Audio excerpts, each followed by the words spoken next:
Alrighty, so today I'm going to do a News of the Week episode a day earlier than usual because not only tomorrow I am going to go to LA and I won't have a lot of time to record videos, but also there's been so much news that's happened in the MLS world in this past week. So much so that this is going to be the first time in a while and probably since the offseason that I have to use two boards in terms of fitting all the news that we're going to talk about in this News of the Week episode. So anytime when that happens, this means it's going to be a long video, so sit back and watch a relatively long News of the Week episode that probably could be 30 plus minute long. But we start off with the first news, which is the biggest news of this week, and it's been a news that's been talked about for the past couple of days, is Gareth Bale coming to MLS and joining LAFC. Now, I kind of mentioned a little bit of that in the preview in that game between LAFC versus the Red Bulls because, I just couldn't hold back. I had to talk about it, something that is kind of not only just breaking news, but it's been kind of something that we've been talking about for the past couple of years of speculation of whether or not if Bale was going to come to MLS and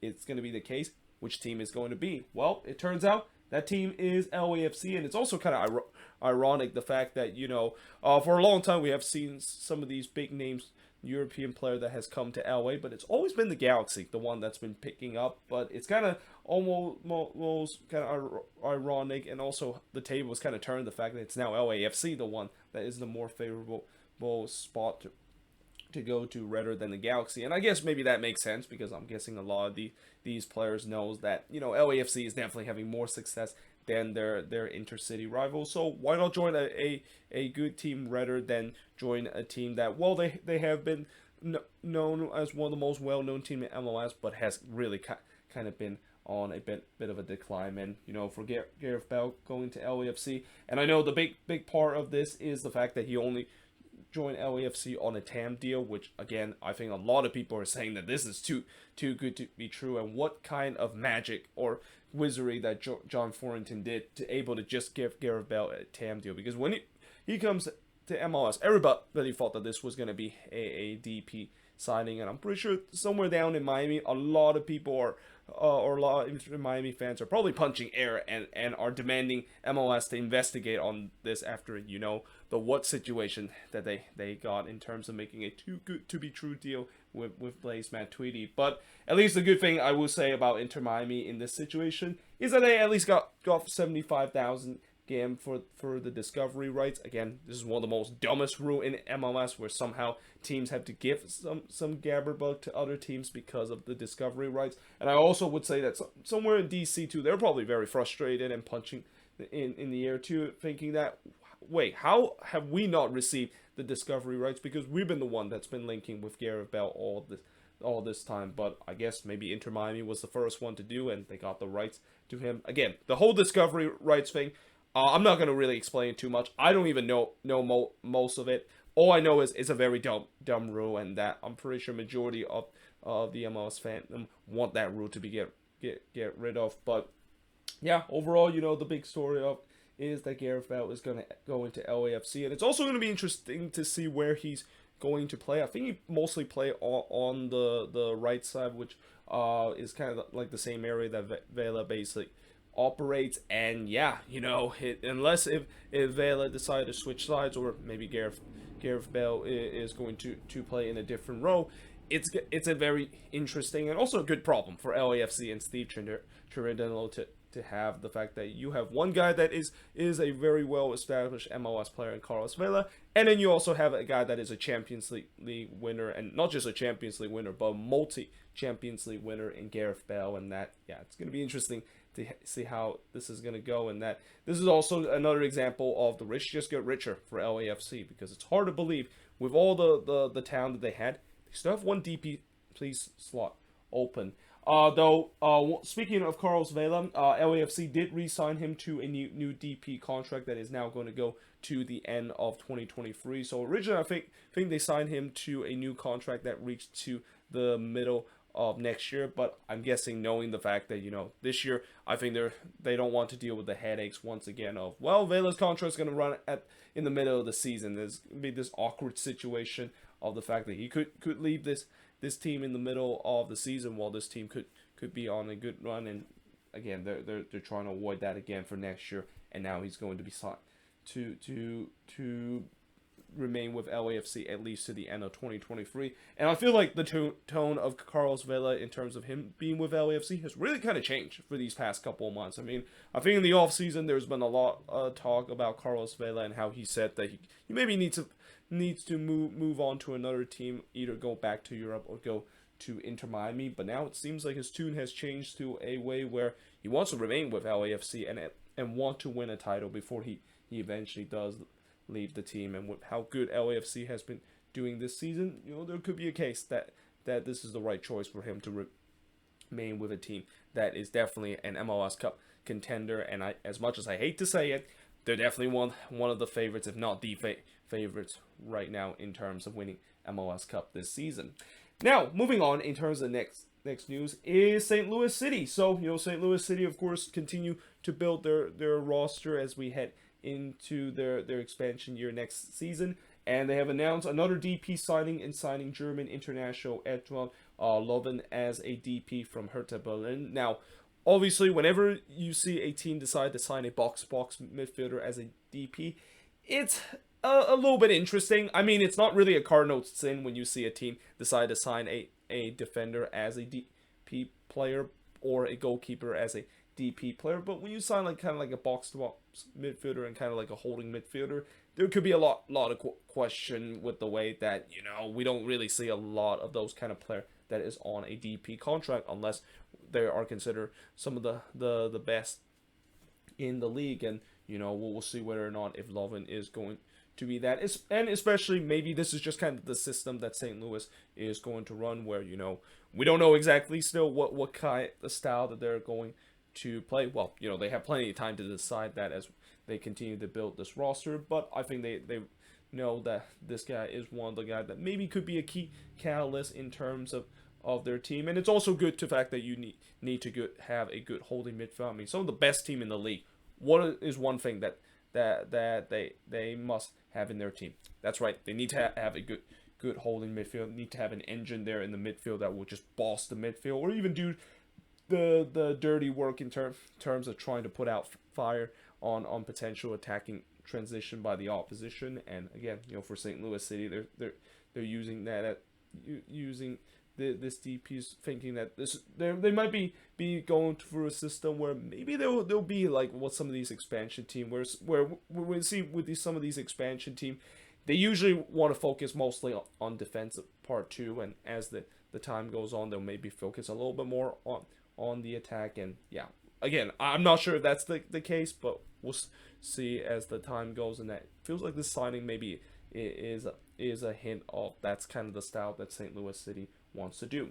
Now, DC United has acquired Chilean winger Martin Rodriguez using TAM from Audi SK in the Turkish Super League. Actually, that kind of is not really phrased very well. I probably should have said they used TAM to, of course, sign him from this club called Audi SK in the Turkish Super League, which I heard that this team got relegated from the Turkish Super League. So yeah, getting a player that from a team that got relegated in a league that some said that is just almost uneven, if not a little bit worse than MLS, is not really a good sign. And I've also heard from what I hear from at least some DC fans, they're not happy with this signing because he isn't really a decent amount of player, and that if this is kind of a consolation price of them not signing Gareth Bale, then it's probably not a good one. But we'll see. We'll see whether if he is going to turn out well, and that I know it's easy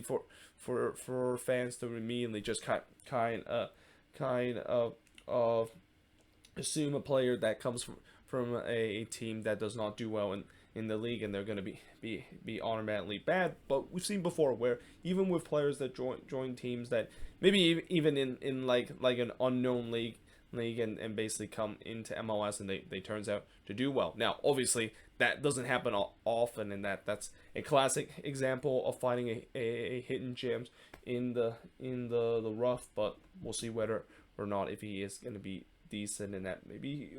And in some way, there's some expectation too, because I know a lot of DC fans are very, very frustrated that they didn't get Gareth Bale in the end, and that this doesn't feels like it's a good consolation prize when they do need some help in terms of the winger spot.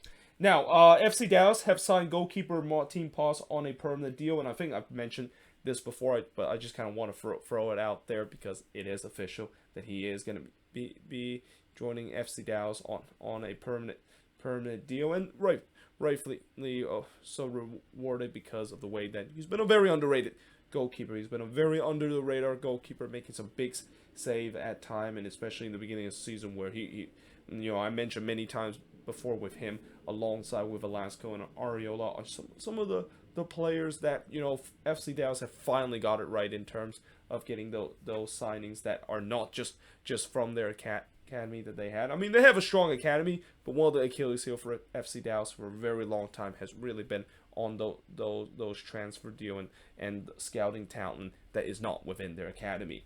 Now, Zack Steffen has agreed a loan deal with Middlesbrough FC, and I want to throw that out there too because this is actually very big, especially in terms of the U.S. men's national team goalkeeping situation. So, with Matt Turner going to Arsenal FC and most likely not going to get a lot of game time, there's that question of, is he even going to be the number one? And then there's also people talk about Sean Johnson could potentially be in that number one spot because most likely he's going to get the most minutes out of the free goalkeeper that I mentioned besides Zack Steffen and Matt Turner.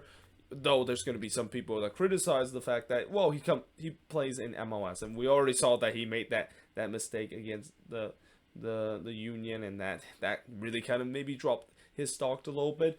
And that, Zack Steffen, a guy that, he didn't, I don't think he, actually, I think he did play in one of the game in the June camp that the U.S. was on. I think it was against Morocco that he played in that one. But obviously his stock has definitely been dropping in these past couple of years, and that I think this is definitely the right move for him to go on loan once again. And I always thought that him going to Man City, I didn't like the fact that he decided to go to a team that I knew that he had zero chance in terms of starting. Like, there's no way that he's going to be starting in front of Edison, except when Man City is playing in the FA Cup or even in a lower competition, which that's where he usually played.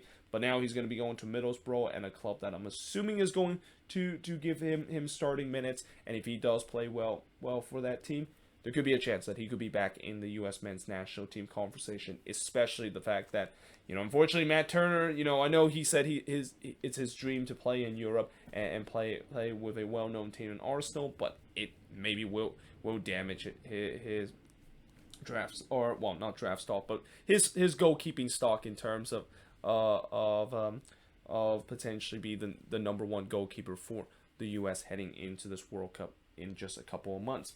Now, DC United has completed the transfer of Edison Flores to Atlas. Again, this is not a new news because we knew that DC was going to move on from Edison Flores, and that, again, I think if you look at some of the biggest flop we've seen in MLS recently, Edison Flores is definitely going to be right up there in terms of some of the biggest disappointments and the biggest DP flop that we've seen in MLS. I mean, I remember when he came in, and I even made a video talk about what a big signing this is for DC United, especially what he has done in Liga MX, and then the injury bug happened, and he just never able to rediscover the good form that he had in Liga MX. And also maybe is another example of why, just because you decide to go to Liga MX and get some of those decent players down there, it doesn't mean it'll always work well. And a lot of that is just because the two league in MLS and Liga MX has different style, or the fact that, I think maybe Edison Flores, when he used to be with Monaco Esmeralda, who doesn't exist anymore, maybe that team runs a different system than what DC does, and there's no question that we've seen so many times before when a player join into a new club and are part of a new system. If it doesn't work out for them, they might be suffering a bit of a drop off compared to the last club that they have, and as in the case of Edison Flores, it's a huge drop off, and that it was no surprise that he is going to be moving on from the team and now going to be going to Atlas, which I won't be surprised he's going to rediscover his good form. Maybe he's a guy that just works well in Liga MX, but when it comes to MLS, that's just not the case. Now, the Colorado Rapids have transferred Nicholas Mosqueda to Volos FC in the Greek Super League, and this is actually something that just happened today, and kind of a little surprise because I thought Mosqueda is a very good utility player for for the Rapids and a guy that can definitely make an impact for the Rapids coming off the bench. But I guess, maybe they feel like they don't really need a utility player like that. And Mosqueda, he is getting up to that point where if he is going to think about chasing his dream of going to Europe, now's the time to do so. Although going to a team that just got promoted into the Greek Super League, I don't think that was what he envisioned in terms of his dream playing in Europe. But hey, at least he gets a chance there, and maybe he'll get some more playing minutes, because the difficult thing about being a utility player is that you don't usually get a lot of minutes. I mean, you do play a big part of the team in the latter part of the game, but I'm pretty sure a lot of utility players want to chase for more minutes. And again, we'll see whether or not if he is going to get more minutes now that he's going to be going to Europe and joining a team that just got promoted into the Greek Super League. And then moving on, in terms of next news, we got Atlanta United extending their loan for Ronaldo Cisneros to 2022. In fact, I actually spelled the word loan wrong. I wrote load. I don't know why I wrote a D there, but there we go. Yeah, Atlanta United, of course, extending the loan for Ronaldo Cisneros till the end of 2022. Actually, I should have wrote the end of 2022, because we are in 2022 right now, and maybe that's kind of a little confused when you first saw it. But yeah, I mean, this is not a big surprise, because I thought Cisneros in his short times with Atlanta United, he's actually looked decent for this team, and for a while that I think they finally found a number 9 that can be a guy that could be a proven goal scorer, and a guy that can definitely take off the pressure in terms of this team missing Joseph Martinez. Now, obviously, with them having Joseph Martinez back, I think Cisneros is going to more play as a player, maybe coming off the bench, or if Gonzalo Pineda decide to play the 2-striker system. But in the case of his short time with Atlanta, not to mention, of course, scoring that hat trick a couple of weeks ago, yeah, I mean, he's been a good part of this Atlanta team, which a lot of people had question with. When he comes to Atlanta from Chivas, a lot of people were questioning that, he's a player that occasionally does score goals for Chivas, but he's not a regular goal scorer. We've seen so many times when Atlanta United decide to sign those kind of players to trying to cover for Joseph Martinez, that's been very injury prone, at least in these last couple of years. It just have not worked out. So yeah, this is definitely a refresher, the fact that they finally found the guy that can score the goals, even when they do not have their mate number 9 in this team. And then finally, the last news on this board, we got the New England Revolution re-signing Tommy McNamara to a contract extension till 2025. Definitely very happy for Tommy Mac finally getting himself a good home. I mean, I've always been a big fan of Tommy Mac, and that I really love his work rate, and the fact that he can also score, of course, some of the most ridiculous goals we seen that a player do in MLS, and again, well deserved a contract extension that will take him all the way till 2025. But that being said, I am now going to switch board and look at the remaining news that happened in terms of a ton of news that has happened in the MLS world in this past week. But moving on, in the next news, we got FC Cincinnati is report on working to acquire Chelsea center back Matt Miazga. Remember Matt Miazga, a guy that was considered to be a player that could be the future for this U.S. men's national team in the back line? Yeah, it just have not worked out for him, and it doesn't help when he is part of the Chelsea loan army, and that, when you're part of the Chelsea loan army, your career basically is in serious jeopardy with him always joining different club and never works out and never even get a chance to play for the team that he is currently on loan. And also, I feel like for Cincinnati, they're starting to create a habit of signing a lot of these kind of outcast U.S. men's national team player. I mean, remember how they signed Jeff Cameron, and now it seems like they could go with Matt Miazga. So something tells me a couple of years down the line, they could potentially go for John Brooks, or even thinking about getting Omar Gonzalez from the New England Revolution. But all kidding aside, I think this is a good move, and I think it's good the fact that, for the past couple of years, there's been that whisper of Miazga potentially coming back to MLS, and that, I think Cincinnati is a good team for him to join, because, this is a team that is definitely on a rise and have finally shake off that label of being just a laughing stock in the league. And especially this defense in these last couple of games, this Cincinnati defense has been absolute solid and have been unrecognizable from what we saw in their first couple of years, or even in the beginning of the season, in a good way. So yeah, makes perfect sense for Miazga to come back to MLS and join Cincinnati and continue the strength of what already has been a much improved defense in the Cincinnati team.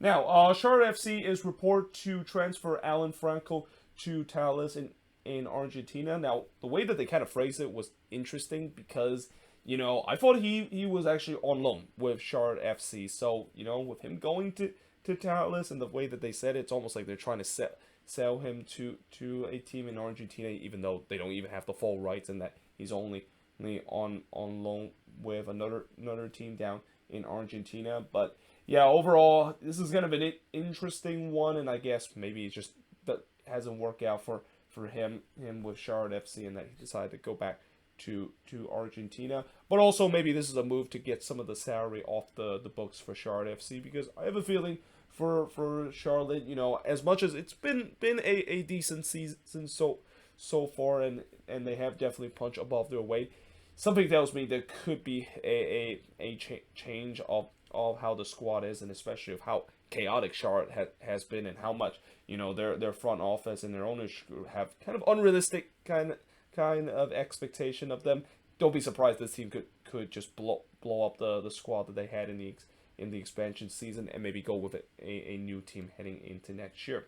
Now, moving on in terms of the next news, and now talk about the news that every MLS fans don't want to hear and want to kind of avoid to hear, is injury news. And we actually did have some very notable injuries to some well-known players around MLS. Starting off with Chicago Fire defender Wyatt Omsberg.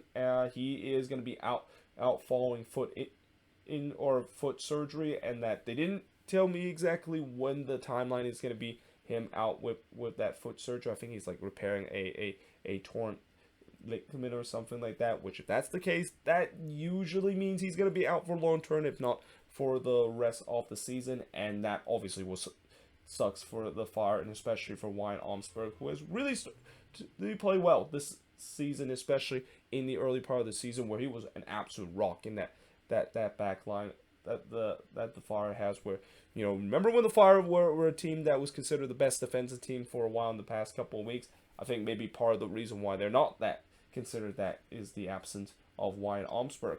Now, Sounders midfielder Ober Vargas is going to be out for multiple weeks due to back injury, and this definitely is a devastating blow for the Sounders, who they were already short in that midfield position, and that they thought Ober Vargas was going to be the guy that is going to, at least for this season, replacing João Paulo, who's done for the season because of torn ACL, and now he's injured, and now they really need to dig deep in the depth chart. I mean, the good news is they do have some good young talent in their depth chart, in Josh Atenzio and Daniel Leva could step into that role, but Ober Vargas, a guy that is really started to becoming a generational talent, and a guy that could have a lot of promise to be a future U.S. men's national team player in the midfield. Yeah, this is definitely a bit of a blow with his development, but most importantly for the Sounders that have already been very short-handed in that midfield position. Now, RSL forward Bobby Wood, he's going to be out 2 to 3 months after an abductory surgery, so this is definitely a blow for RSL, and especially that number 9 position where Bobby Wood has really done well for RSL. And maybe it's not a big surprise that in the last game where they got a 0-0 draw, they didn't miss the presence of Bobby Wood, because he's a guy that has been in good form so far, and a guy that I think has been very underrated this season in terms of that number 9 position. But yeah, he's going to be out for 2 to 3 months because of a surgery, and that RSL is going to have to hope that Rubin can rediscover that good form that he had a couple, or not a couple of months, but just last year, because they really will hope that he's going to be stepping up in that position now that Bobby Wood is going to be out at least all the way into September, and even close to when playoff time begins. Now, Brooks Lennon is going to be out 6 to 8 weeks with a foot injury, and I talked about before where Brooks Lennon, he actually had to be kind of helped off after he suffered an injury during the pregame warm up against Toronto FC, which I even mentioned, that pretty much just sums up Atlanta United's season. Like, they are on a record pace right now in terms of suffering the most injury in their team, and I mentioned how many times they're literally the most cursed team right now in MLS. Like, they're making the Columbus Crew look healthy with the amount of injuries that they had this season. And when I talk about the Columbus Crew, if you don't get that reference, the Columbus Crew were pretty much the most cursed team last season with the injuries that they had to deal with. But with just the amount of injury that Atlanta has to suffer, and it feels like it's kind of like a weekly basis. Yeah, I mean, this team just cannot catch a break. But at least the good news with this is that it is not long term. Well, it's kind of it's still 6 to 8 weeks is still like about a month and a half and two months. But when you look at how Brooks Lennon got helped off, and he had to he didn't really put any weight on the foot. Yeah, a lot of Atlanta fans were very concerned that the A word is going to be used, and there's just so many times the A word has been used in terms of describing some of these players that is basically done for this season because of that A word injury. That, you know, I don't want to have to say what it is, but I'm pretty sure Atlanta United fans what I'm talking about. Now, moving on to a little brighter news. Instead of just kind of talk about injuries, I always want to go by fast because of some of these grim news. But we got the U.S. Open Cup semifinal draw reveal last week, and it looks like Nashville and Orlando will be hosting the New York Red Bulls in the semifinal. Nashville and Orlando is going to be playing against each other in the quarterfinal of the U.S. Open Cup tomorrow.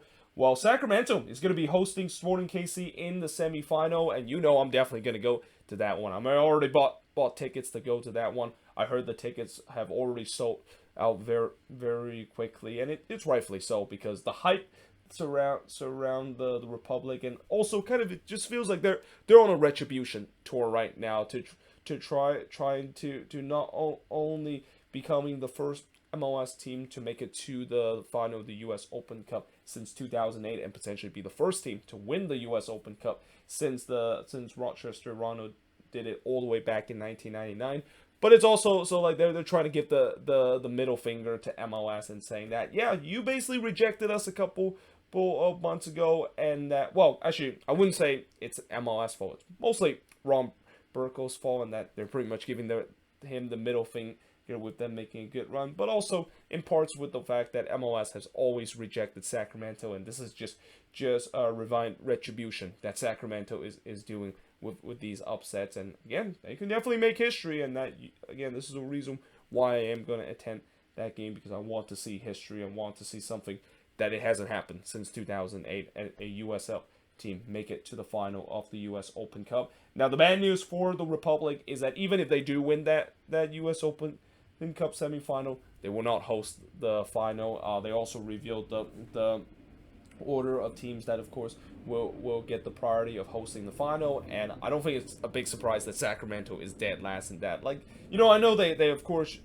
just randomly draw it, but something tells me that, you know, with draws, sometimes it's kind of rigged, and maybe in this case it's kind of rigged in a way that, you know, the league are trying to spur up the hype that Sacramento gets to host a game in the semifinal, but also don't want to give them too much hype and maybe screw them one more time with the fact that they're going to have to play on the road in the final. But instead, it seems like Nashville and Orlando, you know, both of these teams not only want to make it to the semifinal, but they have a chance where they're only one win away where they get to host the final, as both of these teams are the top priority of the list. And then it's followed by the New York Red Bulls and Sporting KC. Or actually, no, it's followed by Sporting KC that has the next priority, and then it's the New York Red Bulls that had the third priority of potentially hosting the final. But yeah, should expect a very interesting U.S. Open Cup semifinal, and that, again, I'm very excited to attend that game between the Republic and Sporting KC, because I've attended the one between the Quakes and the Republic,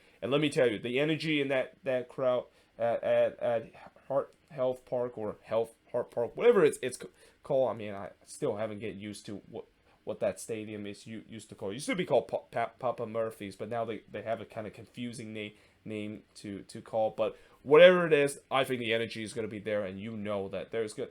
I would love to see something historic that is going to happen, and and something that hasn't happened in so many years of seeing a non-MLS team make it to the final of the U.S. Open Cup. But finally, in the last news of the week, or not the last news of the week, but the last news on this news of the week is that Audi Field will be hosting the 2023 MLS All-Star Game after it was announced last week. And that I guess maybe this is just a consolation prize for DC, who, they suffer the heartbreak of not able to host a World Cup game, and that, I guess this is a decent consolation prize. And, I know it's nothing like the World Cup, the All-Star Game, and you can't compare the MLS All-Star Game to hosting a World Cup event, but it's a good consolation, especially the fact that I really hope that for this All-Star Game, not only they may have some throwback theme, knowing DC is considered they're one, if not the most historic club in MLS history, but also bring back the East versus West format. I mean, I know these Liga MX All-Star versus MLS All-Star is a format that we've been wanting for a long time, but I feel like eventually, it's gonna get old, and that some people want to see some of these old format, or even a new format that brings in place in the All-Star Game. And why not bring back the East versus West kind of format in a venue and in an area that is just there's just so much history in terms of MLS in the DC area. But we'll see whether or not if that is going to be the case. And it's also interesting that when you look at all the other All-Star Game around the other leagues, like the NHL, the NBA, the MLB, a lot of them are kind of going away with the whole East versus West. Though that being said, I think the NFL, well, actually, I don't think the NFL are still doing AFC versus NFC anymore. They have like just famous players kind of pick their team, and that kind of is the same case with the NBA, where they also have like a well-known player pick the team. And then even in the NHL, they're kind of doing division now instead of just doing the East versus West kind of format. So yeah, it's kind of interesting that a lot of these leagues, and that I think only the MLB are still going with like the traditional American League versus National League kind of East versus West kind of format, even though that's not the same when you look at in baseball. There are teams on both coasts in the National League compared to the American League. But here, I do think that this is a great opportunity for them to bring back the East versus West. Especially, it's been a while since that has happened. I think since 2010 was the last time the East versus West format was being used in the All-Star Game, and that I would definitely love to see that back, and really just kind of make the MLS All-Star Game actually an All-Star Game in its name. But there you have it. That is pretty much it for the looks at all the news that has happened in this past week. If you made it to the end of this video, thank you for your support. And also, let me know in the comments below, what do you think of this video? And let me know in the comments below if I did miss some news from this past week, because like I said, I might have missed some because of so many news that has happened in this past week. But until then, hope you guys enjoyed this video. If you do, make sure you guys see a like, smash the subscribe button, and yeah, I of course will see you guys next time.